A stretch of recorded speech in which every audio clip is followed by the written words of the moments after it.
காவலர் பணிகளுக்கான உடல் தகுதி தேர்வில் நேற்று 66 பேர் மட்டுமே தேர்வாகினர். புதுச்சேரியில் காவலர் பணிகளுக்கான உடல் தகுதி தேர்வு கோரிமேடு ஆயுதப்படை மைதானத்தில் நேற்று துவங்கியது.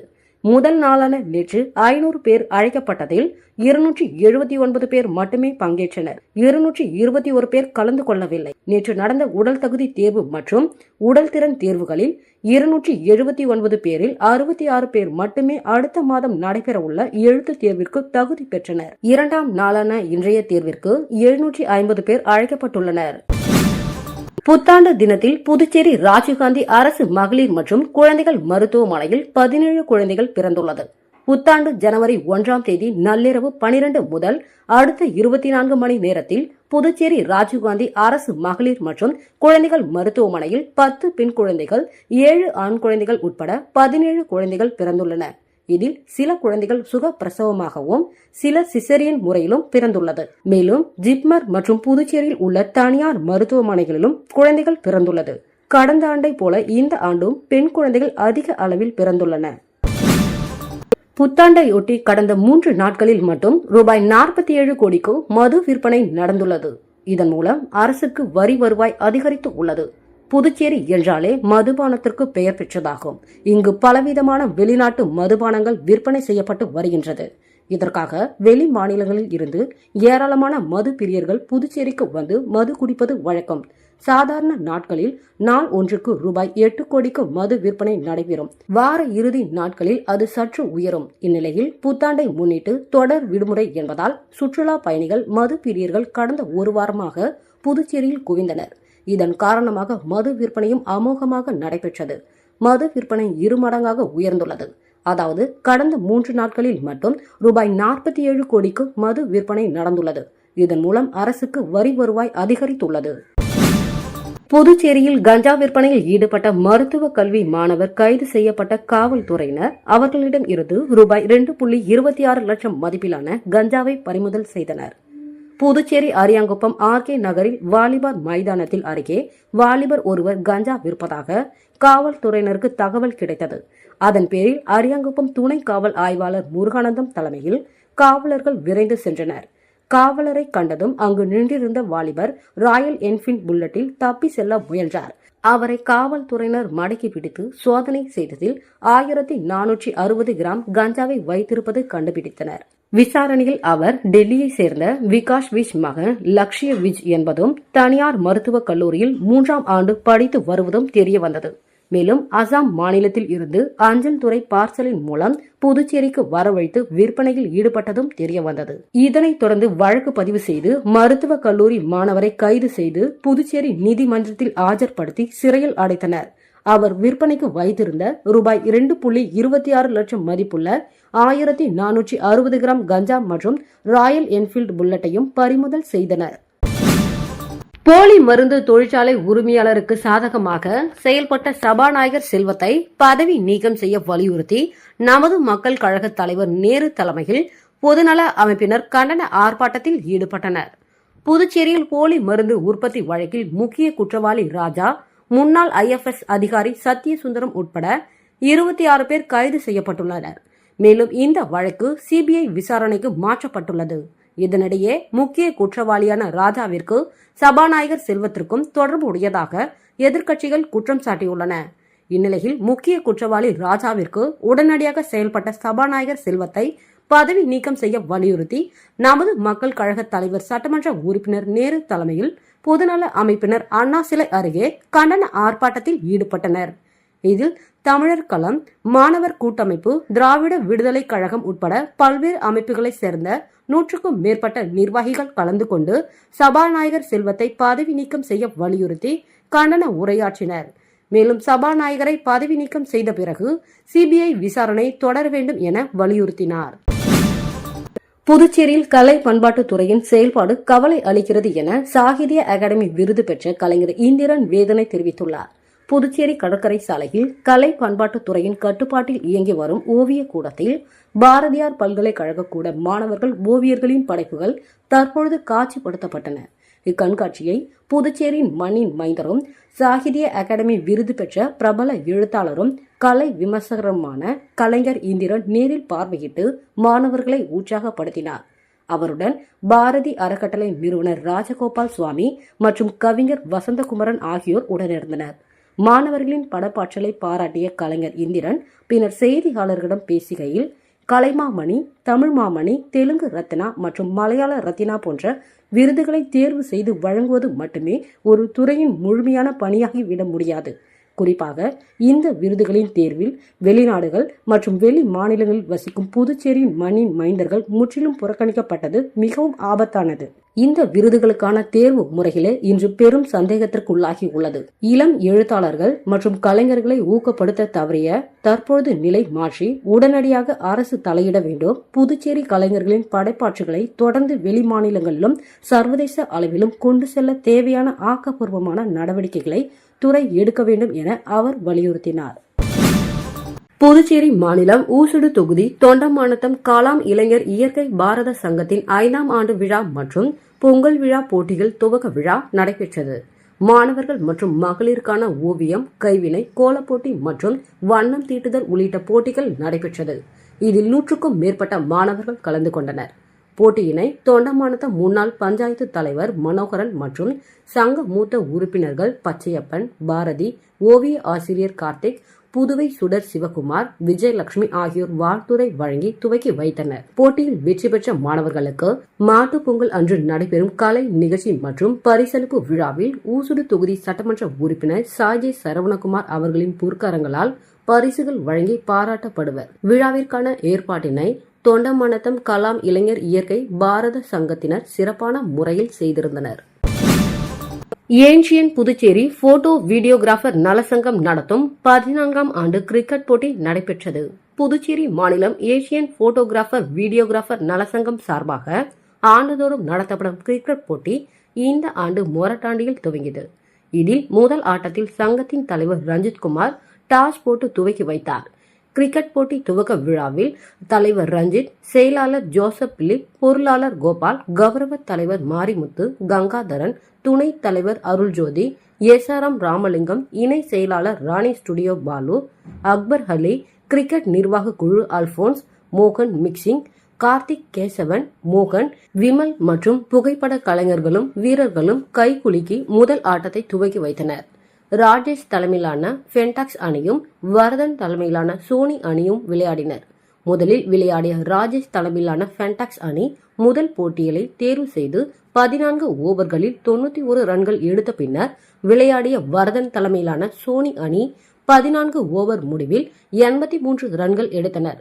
ராஜேஷ் தலைமையிலான ஃபென்டாக்ஸ் அணி 8 ரன் வித்தியாசத்தில் முதல் ஆட்டத்தில் வென்றது. ஆட்ட நாயகனாக ஃபென்டாக்ஸ் அணி வீரர் பிலிப் அவர்களுக்கு வழங்கப்பட்டது. பொங்கல் பண்டிகையை முன்னிட்டு முத்தியால்பேட்டை தொகுதிக்குட்பட்ட அனைத்து குடும்பங்களுக்கும் பொங்கல் பரிசு தொகுப்பினை வீடு வீடாக சென்று சட்டமன்ற உறுப்பினர் பிரகாஷ்குமார் வழங்கினார். முத்தியால்பேட்டை தொகுதியில் சுயேட்சையாக வெற்றி பெற்ற சட்டமன்ற உறுப்பினர் பிரகாஷ்குமார் கடந்த 4.5 ஆண்டுகளில் சுமார் 110 கோடிக்கும் மேல் வளர்ச்சி பணிகளை மேற்கொண்டுள்ளார். இந்த நிலையில் பொங்கல் பண்டிகையை முன்னிட்டு முத்தியால்பேட்டை தொகுதி முழுவதும் உள்ள குடும்பங்களுக்கு சட்டமன்ற உறுப்பினர் பிரகாஷ்குமார் ஏற்பாட்டில் பொங்கல் பரிசு வழங்கும் நிகழ்ச்சி சோலைநகர் பொன்னியம்மன் கோவிலில் நடைபெற்றது. ஆலயத்தில் நடைபெற்ற சிறப்பு பூஜையில் சட்டமன்ற உறுப்பினர் பிரகாஷ்குமார் கலந்து கொண்டு சுவாமி தரிசனம் செய்தார். பின்னர் வீடு வீடாக சென்று பொங்கல் பரிசு தொகுப்பினை வழங்கி பொதுமக்களுக்கு பொங்கல் வாழ்த்துக்களை தெரிவித்தார். முன்னதாக முதலமைச்சர் ரங்கசாமியிடம் பொங்கல் பரிசுகளை வழங்கி ஆசி பெற்றது குறிப்பிடத்தக்கது. இந்நிகழ்ச்சியில் சட்டமன்ற உறுப்பினரின் ஆதரவாளர்கள், தொகுதி என்ஆர் காங்கிரஸ் நிர்வாகிகள் உட்பட பொதுமக்கள் திரளாக கலந்து கொண்டனர். ராகுல் காந்தி தேசிய பேரவையின் துணைத் தலைவர் திருவேங்கடம் பிறந்தநாளை ஒட்டி அவருக்கு முன்னாள் அமைச்சர் ஷாஜகான் தலைமையில் காங்கிரஸ் கட்சியினர் சால்வை அணிவித்தும் வாழ்த்து தெரிவித்தனர். மேலும் 100க்கும் மேற்பட்ட துப்புரவு பணியாளர்கள் மற்றும் அன்னதானம் மற்றும் நலத்திட்ட உதவிகளை வழங்கினார். ராகுல் காந்தி தேசிய பேரவை சார்பில் புதுச்சேரி சுதேச காங்கிரஸ் செயற்குழு உறுப்பினரும் ராகுல் காந்தி தேசிய பேரவை துணைத் தலைவருமான திருவேங்கடம் பிறந்தநாள் விழா வெகு சிறப்பாக கொண்டாடப்பட்டது. ராகுல் காந்தி தேசிய பேரவை தலைவர் ஆர்.இ. சேகர் தலைமையில் முதலியார்பேட்டை காரமணிக்குப்பம் ஸ்ரீ சக்திவேல் பரமானந்தா சுவாமிகள் திருக்கோவிலில் சிறப்பு பூஜை செய்யப்பட்டு அன்னதானம் மற்றும் இனிப்புகள் வழங்கப்பட்டது. பின்னர் ஸ்ரீ கௌசிக பாலசுப்பிரமணிய கோவிலில் சிறப்பு பூஜை செய்யப்பட்டது. தொடர்ந்து அண்ணா சாலை முத்துமாரியம்மன் கோவில் சந்திப்பில் ஏழை எளிய மக்களுக்கு போர்வை மற்றும் அன்னதானம் வழங்கப்பட்டது. இதில் சிறப்பு அழைப்பாளராக முன்னாள் அமைச்சர் ஷாஜகான் கலந்து கொண்டு திருவேங்கடத்திற்கு சால்வை அணிவித்து வாழ்த்து தெரிவித்தார். இந்நிகழ்ச்சியின் வழக்கறிஞர் பிரிவு தலைவர் மருதுபாண்டியன், முன்னாள் மாவட்ட இளைஞரணி காங்கிரஸ் தலைவர் தயாளன், புதுச்சேரி பிரதேச காங்கிரஸ் கமிட்டி செயலாளர் தங்கமணி, மத்திய மாவட்ட துணைத் தலைவர் கலியமூர்த்தி, அசோகன், பிரபு, முன்னாள் மத்திய மாவட்ட துணைத் தலைவர் ராமலிங்கம், பாலமுரளி, சரவணன், வட்டார காங்கிரஸ் தலைவர் கோவிந்தராஜ், மாவட்ட காங்கிரஸ் தலைவர் முத்துராமன், காலாப்பட்டு செல்வம், காங்கிரஸ் செயற்குழு உறுப்பினர் ஐயப்பன், சிறுபான்மை பிரிவு துணைத் தலைவர் ஷாம் மற்றும் ராஜீவ்காந்தி பஞ்சாயத்து ராஜ் சங்கத்தின் தலைவர் அமுதரசன், பொதுச் செயலாளர் கோவிந்தன், புஷ்பராஜ், ஆறுமுகம், சிவபாலன், சசி, புதுச்சேரி காங்கிரஸ் கமிட்டி செயற்குழு உறுப்பினர்கள் ரவிச்சந்திரன், ஆனந்த், பத்மநாபன், தொழிலதிபர் கிருஷ்ணமூர்த்தி ஆகியோர் கலந்து கொண்டு பிறந்தநாள் வாழ்த்துக்களை தெரிவித்தனர். கதிர்காமம் தொகுதி வட்டார காங்கிரஸ் தலைவர் சுந்தர் ஏற்பாட்டில் தொகுதி முழுவதும் பொங்கல் தொகுப்பு பரிசு வழங்கும் நிகழ்ச்சியை காங்கிரஸ் கட்சியின் மாநில தலைவர் வைத்திலிங்கம், முன்னாள் முதலமைச்சர் நாராயணசாமி ஆகியோர் துவக்கி வைத்தனர். புதுச்சேரி கதிர்காமம் வட்டார காங்கிரஸ் தொகுதி தலைவர் சுந்தர் என்கின்ற முனுசாமி ஏற்பாட்டில் தொகுதி முழுவதும் 2026 ஆண்டு கேலண்டர் மற்றும் பொங்கல் பரிசு தொகுப்பு வழங்கும் நிகழ்ச்சியின் துவக்க விழா ஆனந்தா நகர் பிள்ளையார் கோவிலில் நடைபெற்றது. இந்நிகழ்ச்சியில் சிறப்பு அழைப்பாளராக காங்கிரஸ் கட்சியின் மாநில தலைவர் வைத்திலிங்கம், முன்னாள் முதலமைச்சர் நாராயணசாமி ஆகியோர் கலந்து கொண்டு சுவாமி தரிசனம் செய்தனர். பின்னர் பொதுமக்களுக்கு கேலண்டர் மற்றும் பொங்கல் பரிசு தொகுப்பினை வழங்கி நிகழ்ச்சியை துவக்கி வைத்தனர். இந்நிகழ்ச்சியில் காங்கிரஸ் கட்சியின் பல்வேறு பிரிவுகளை சேர்ந்த நிர்வாகிகள், கதிர்காமம் தொகுதி காங்கிரஸ் நிர்வாகிகள் உட்பட பலர் கலந்து கொண்டனர். காட்டேரிக்குப்பம் பகுதியில் அமைந்துள்ள 33 அடி உயர அருள்மிகு சுந்தரநாயகி உடனுரை அஷ்டலிங்கேஸ்வரர் ஆலயத்தில் நடைபெற்ற மார்கழி மாத பௌர்ணமி பூஜையில் திரளான பக்தர்கள் கலந்து கொண்டு சுவாமி தரிசனம் செய்தனர். புதுச்சேரி மாநிலம் மானாடிப்பட்டு கொம்யூன் காட்டேரிக்குப்பம் பகுதியில் அமைந்துள்ள 33 அடி உயர அருள்மிகு சுந்தரநாயகி உடனுரை அஷ்டலிங்கேஸ்வரர் திருக்கோவிலில் மார்கழி மாத பௌர்ணமியை முன்னிட்டு பூஜை நடைபெற்றது. இதில் சிவபெருமானுக்கு அலங்காரம் செய்து மகா தீபாராதனை காண்பிக்கப்பட்டது. மேலும் ஆலயத்தின் மேல் கார்த்திகை மாத தீபம் ஏற்றுதல் நிகழ்ச்சியும் நடைபெற்றது. தொடர்ந்து ஆலயத்தில் உள்ள அஷ்டலிங்கங்களுக்கும் அலங்காரம் செய்து பூஜைகள் செய்யப்பட்டது. சுந்தரநாயகி, அஷ்ட பைரவர், நவகிரக விநாயகர், முருகப்பெருமான், வள்ளி தெய்வானை ஆகிய சுவாமிகளுக்கு அலங்காரம் செய்து தீபாராதனை காண்பிக்கப்பட்டது. இதில் பக்தர்கள் திரளானோர் கலந்து கொண்டு சுவாமி தரிசனம் செய்தனர். மேலும் விழாவில் கலந்து கொண்ட 5 அதிர்ஷ்டசாலி பக்தர்களுக்கு நலத்திட்ட உதவிகளாக இலவச புடவைகள் வழங்கப்பட்டது. இதனைத் தொடர்ந்து விழாவில் கலந்து கொண்ட பக்தர்கள் அனைவருக்கும் ஆலயம் சார்பாக அன்னதானம் வழங்கப்பட்டது. நிகழ்ச்சிக்கான ஏற்பாட்டினை அஷ்டலிங்க சிவாலய அன்னதான அறக்கட்டளை மற்றும் காட்டேரிக்குப்பம் கிராம பொதுமக்கள் வெகு சிறப்பாக செய்திருந்தனர். வில்லியனூர் ஸ்ரீ கோகிலாம்பிகை சமேத ஸ்ரீ திருகாமேஸ்வரர் ஆலய மாட வீதியை பௌர்ணமி விழா குழுவினர் 138வது மாதமாக வலம் வந்து தரிசனம் செய்தனர். புதுவை மாநிலம் வில்லியனூர் பகுதியில் ஸ்ரீ கோகிலாம்பிகை சமேத ஸ்ரீ திருகாமேஸ்வரர் ஆலயம் அமைந்துள்ளது. பௌர்ணமி நாளில் மாட வீதியை பௌர்ணமி விழா குழுவினர் 138வது மாதமாக வலம் வந்து தரிசனம் செய்தனர். பௌர்ணமியை முன்னிட்டு ஆலயத்தில் உள்ள பிரம்ம தீர்த்தத்தில் கலசம் வைத்து சிறப்பு வழிபாடு மற்றும் தீபாராதனை செய்யப்பட்டது. பலர் திருமணம், குழந்தை வரம், சுகப்பிரசவம், கல்வி, வேலை வாய்ப்பு, குடும்ப பிரச்சனை தீர வேண்டிக் கொண்டு கலசம் ஏந்தி கோவிலை வலம் வருகின்றனர். அவர்களுக்கு நினைத்த வேண்டுதல் நிறைவேறுகிறது என பக்தர்கள் கூறுகின்றனர். இதில் திரளான பக்தர்கள் கலந்து கொண்டு மாட வீதியை வலம் வந்து தரிசனம் செய்தனர். இதனைத் தொடர்ந்து பௌர்ணமி விழாவில் கலந்து கொண்ட பக்தர்கள் அனைவருக்கும் அன்னதானம் வழங்கப்பட்டது. விழா ஏற்பாடுகளை பௌர்ணமி விழா குழுவினர் முருகன் சிவாச்சாரியார், பரமநாதர், சிவகுமார், திருஞான சம்பந்தர் மற்றும் பலர் கலந்து கொண்டனர். நிகழ்ச்சிக்கான ஏற்பாட்டினை பௌர்ணமி விழா குழுவினர் செய்திருந்தனர். புதுச்சேரி சிவ அம்மையப்பர் அறக்கட்டளையும் சிவத்தொண்டு பேரவையும் இணைந்து உலக அமைதி வேண்டியும் உலகிற்கு இந்தியா வழிகாட்டியாக விளங்கவும் உலகில் சைவம் தழைக்கவும் அம்மையப்பர் ஆண்டு விழா நடைபெற்றது. புதுச்சேரி வில்லியனூர் கூடப்பாக்கம் கிராமத்தில் வில்லியனூர் 10 கண்ணு சாலையில் எழுந்தருளி உள்ள சின்ன திருக்கைலாய வளாகத்தில் நடைபெற்றது. காலை 6:30 மணி அளவில் நந்திக்கு கொடி மற்றும் தேசிய கொடி ஏற்றுதலுடன் விழா துவங்கி கலச வழிபாடு, சிவமகா வேள்வியும் நடைபெற்றது. புதுச்சேரி அரசு கலைமாமணி கிருஷ்ணமூர்த்தி அம்மையப்பர் நடனம் நடைபெற்றது. அதனைத் தொடர்ந்து சுமார் 9 மணி அளவில் பள்ளி கல்லூரி அரசு பொதுத் தேர்வில் தமிழ் பாடத்தில் 95 மதிப்பெண்களுக்கு மேல் எடுத்த மாணவர்களுக்கும் சிறப்பான தமிழ் ஆசிரியர்களுக்கும் காஞ்சிபுரம் தேசிகேந்திர வீரேந்திர சீதாபானந்த சுவாமிகள் விருது வழங்கி ஆசியுரை கூறினார்.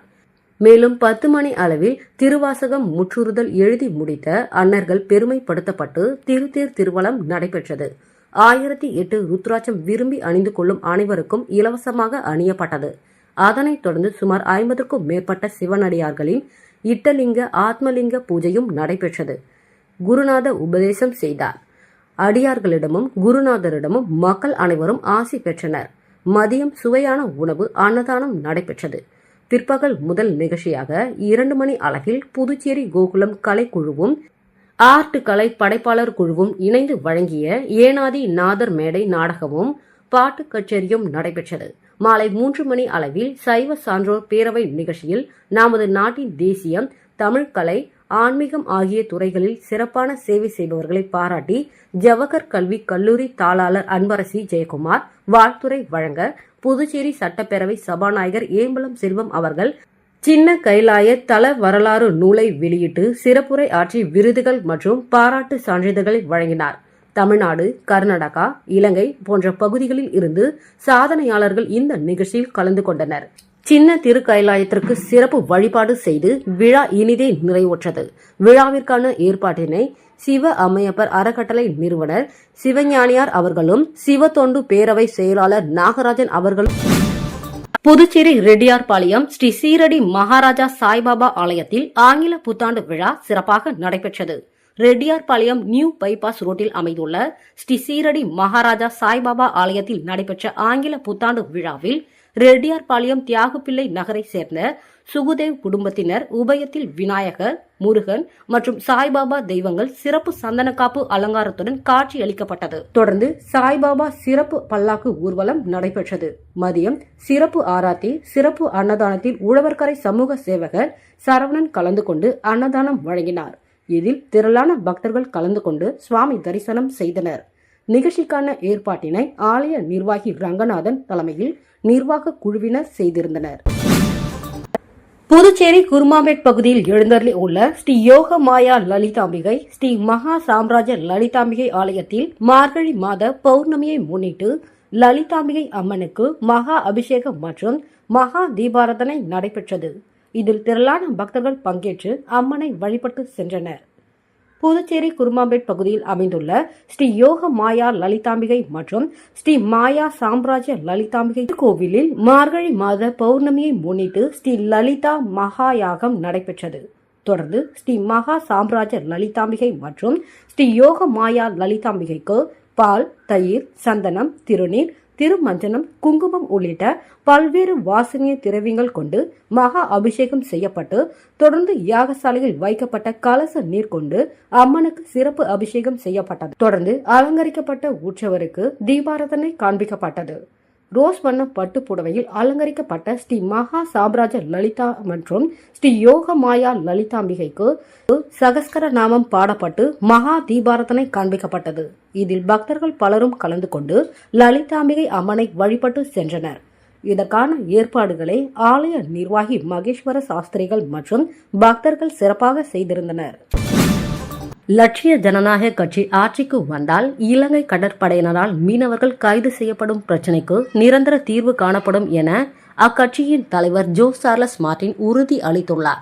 புதுச்சேரி முன்னாள் சபாநாயகர் சிவகுமாரின் 8ஆம் ஆண்டு நினைவு தினத்தை முன்னிட்டு நினைவஞ்சலி நிகழ்ச்சி காரைக்காலில் நடைபெற்றது.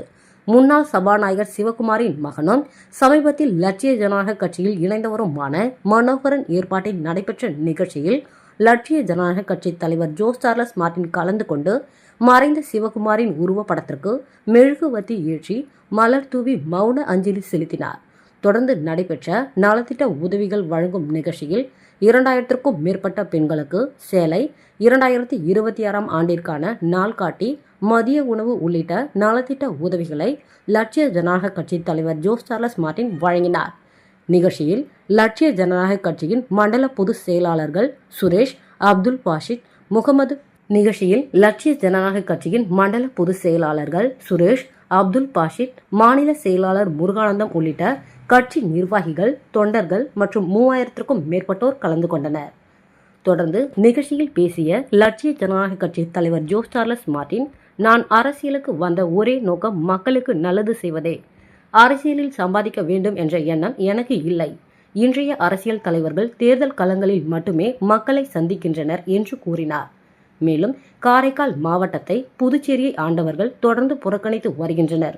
உங்கள் பிரச்சனைகள் அனைத்திற்கும் தீர்வு காணவே நாங்கள் வந்துள்ளோம். அதற்கு உங்கள் அன்பும் ஆதரவும் அவசியம் என்றார். காரைக்கால் மீனவர்கள் இலங்கை கடற்படையால் கைது செய்யப்படுவது தொடர்கதையாக வருவதாக குறிப்பிட்ட அவர், இந்த பிரச்சனைக்கு நிரந்தர தீர்வு காணப்பட வேண்டும் என்றால் இந்தியா இலங்கை இந்த பிரச்சனைக்கு நிரந்தர தீர்வு காணப்பட வேண்டும். இந்தியா இலங்கைக்கு ரூபாய் 50,000 கோடி நிதி உதவி வழங்கும் நிலையில் மீன்பிடி பிரச்சனை தொடர்ந்து வேதனை அளித்து வருகிறது. மேலும் காவிரி நீர் சரிவர கிடைக்காததால் விவசாயிகள் கடுமையாக பாதிக்கப்பட்டுள்ளனர். லட்சிய ஜனநாயக கட்சி ஆட்சிக்கு வந்தால் இதற்கெல்லாம் நிரந்தர தீர்வு காணப்படும் என உறுதி அளித்தார். மக்களின் வாழ்வாதாரத்தை மேம்படுத்த லட்சிய ஜனநாயக கட்சி ஆட்சிக்கு வந்தால் ரூபாய் 100 கோடி ஒதுக்கப்படும் என்றும், காரைக்காலில் மருத்துவமனைகள் முறையாக செயல்படவில்லை, மருத்துவர்கள் பற்றாக்குறை உள்ளது. இந்நிலை காரணமாக அரசாங்கம் குறித்து மக்கள் சந்திக்க வேண்டும் என்று அவர் தெரிவித்தார். காரைக்கால் துறைமுகத்தை மேம்படுத்தி வேலை வாய்ப்புகளை உருவாக்க நடவடிக்கை எடுக்கப்பட்டு வருவதாகவும், உலக புகழ்பெற்ற திருநள்ளாறு சனீஸ்வர பகவான் கோவிலில் உள்ள காரைக்காலின் ஆன்மீக சுற்றுலாவை மேம்படுத்த திட்டங்கள் வகுக்கப்பட்டுள்ளதாகவும் அவர் கூறினார். முன்னதாக அரசலாறு பாலம் அருகே உள்ள சிங்கார வேலர் சிலைக்கு லட்சிய ஜனநாயக கட்சி தலைவர் ஜோஸ் சார்லஸ் மார்டின் மாலை அணிவித்து மரியாதை செலுத்தினார். தொடர்ந்து 300க்கும் மேற்பட்ட இருசக்கர வாகனங்களில் மேளதாளங்களுடன் ஊர்வலமாக லட்சிய ஜனநாயக கட்சி தலைவர் ஜோஸ் சார்லஸ் மார்டினுக்கு உற்சாக வரவேற்பு அளிக்கப்பட்டது.